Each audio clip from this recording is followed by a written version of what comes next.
আজকের রেসিপি কামরাঙার মোরব্বা। তার জন্য কামরাঙাগুলোকে আমি দু টুকরো করে কেটে নিয়েছি আর মাঝখান থেকে বীজগুলো বাদ দিয়ে দিয়েছি। এবার আমি মোরব্বাটা তৈরি করব। সবার প্রথমে কামরাঙাগুলোকে একটা বড় পাত্রে নিয়ে নিলাম। এবার আমি এর মধ্যেই দিয়ে দিব পরিমাণ মতো লবণ। এই কামরাঙাটা আজকে যেটা নিয়েছি সেটা বেশ মিষ্টি, তার জন্য খুব বেশি পরিমাণ লবণ আর চিনি লাগবে না। কামরাঙার মধ্যে লবণটা খুব ভালো করে মেখে নিয়ে আমি এটাকে 30 মিনিট ধরে রেখে দেব। লবণ মেখে রেখে দিয়েছিলাম। এই কামরাঙা থেকে বেশ অনেকটা পরিমাণ জল বেরিয়েছে। মোরব্বা তৈরির জন্য এবার আমি গ্যাস অন করে একটা কড়াই বসিয়ে দিলাম। কড়াইয়ের মধ্যে দিয়ে দিব কিছুটা পরিমাণ জল। জলের মধ্যে এবার আমি দিয়ে দেব পরিমাণ মতো চিনি। চিনিটা দেওয়ার পরে অনবরত নাড়াচাড়া করে বেশ সুন্দর করে একটা পাক তৈরি করতে হবে। চিনির পাকটা যতটা ভালো হবে কামরাঙাটা ততটাই গোটা থাকবে। কামরাঙার মোরব্বাটা এতটাই লোভনীয় আর এতটাই সুস্বাদু, এটাকে একবার তৈরি না করলে বোঝাই যাবে না যেটা কতটাই সুন্দর হয়। চিনির রসটা বেশ কিছুক্ষণ ধরে এইভাবে ফুটছে, বেশ ঘনও অনেকটা হয়ে এসছে। এবার আমি এর মধ্যে দিয়ে দেব অল্প পরিমাণ মৌরি। এটা গোটা মৌরি, এটা থেতো করিনি। এই মৌরিটা দেওয়ার ফলে এই মোরব্বাটা খুব সুন্দর স্বাদের তৈরি হয় আর গন্ধটাও খুব সুন্দর থাকে। চিনির রসটা খুব ভালোভাবে তৈরি হয়ে গেছে, অনেকটাই ঘন হয়ে গেছে আর এই রসটা বেশ আঠালো হয়েছে। হাতে নিয়ে ঠান্ডা করে দেখলে বোঝা যাবে এই চটচটে ভাব হলে, এইভাবে হয়ে গেলেই আমার চিনির রসের পাকটা খুব ভালোভাবে হয়েছে।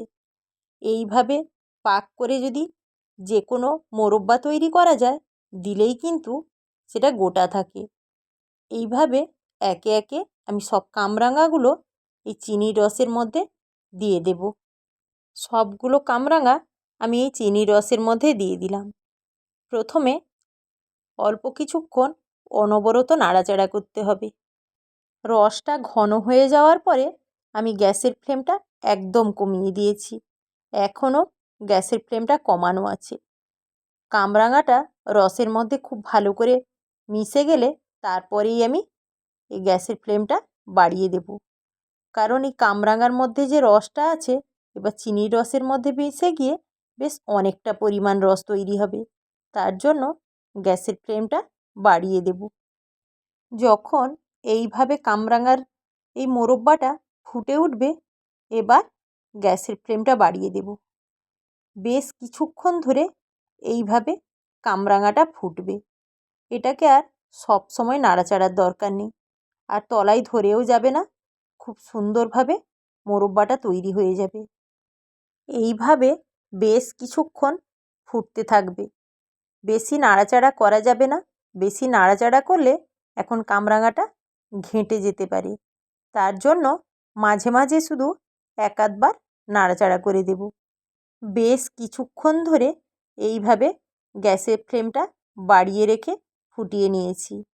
এবার এই যে কামরাঙা থেকে যে রস বেরিয়ে কড়াইটা অনেকটা পরিমাণ ভর্তি হয়ে এসেছিল, এখন রসটা শুকিয়ে প্রায় গায়ে মাখা হয়ে এসছে। আর অল্প কিছুটা শুকিয়ে এলেই খুব সুন্দরভাবে তৈরি হয়ে যাবে। আর এখনও কামরাঙাগুলো যেইভাবে দিয়েছিলাম ঠিক সেইভাবেই আছে। কড়া পাকে এইভাবে তৈরি করলে চট করে কামরাঙাগুলো ঘেঁটে যাবে না। মাঝে মাঝে শুধু হালকা হাতে নাড়াচাড়া করে দিলেই হবে। আজকের এই মোরব্বাটা যে কতটা লোভনীয়, এটাকে একবার তৈরি করলে তবেই বোঝা যাবে।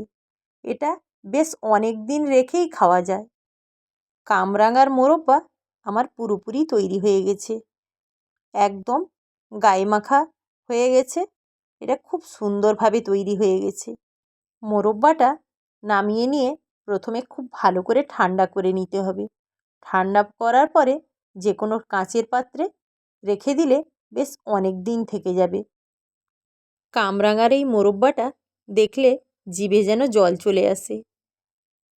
বেশ কিছুক্ষণ রেখে এইভাবে ঠান্ডা করে নিয়েছি।